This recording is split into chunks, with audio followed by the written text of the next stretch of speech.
we look at these setups here now, so again, stance width for me, just a little bit wide on that right hand, like you said. If we get too narrow, that lower half's going to want to wobble around a little bit. It's very hard to rotate under control there.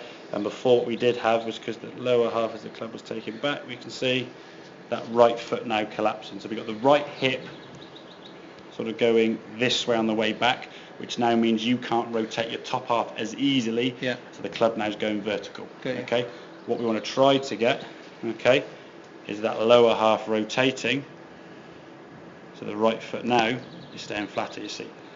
Okay, so making the same backswing, but a lot more stability there, okay? And if the hip can go around this way, the club can therefore swing flatter. Once you start swinging laterally, it's very hard to get your arms around here. If this hip goes around this way, my arms can get there, you see. So you're actually naturally creating the angle this way, not trying to go against that. So the fault was upright swing or too steep a golf swing, causing the club to come down in a position where it couldn't really square up, hit the ball to the right. Your compensation was, I'll just turn that club face in a little bit. And it kind of worked after a while, but you know, 2 wrongs making a right is not going to be consistency, okay? And that's what we're looking for, okay?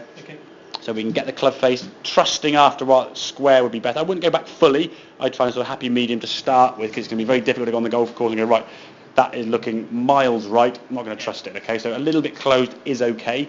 But the sensation now as we turn that body, that right hip now is starting to go back. And once this goes back and around, your club now can start working flatter. You're not going to necessarily swing the arms any flatter. You're just going to swing your body this way. So your arm's going to go here rather than that way. Okay? Once this goes up and out, the arms have kind of got to go up, haven't they? If this goes around, the club can go around. So focusing on that one point of the lower half, keeping that stability in the right foot and twisting the hip, it's going to change the swing plane. So you're not thinking about where the club's going, so to speak. You're just thinking, okay, my lower half's got to do this. So this right hip's got to go back and around. This foot stays more stable rather than that way. Make sense, yeah? Yeah, it does. Cool. Okay, a couple more, mate.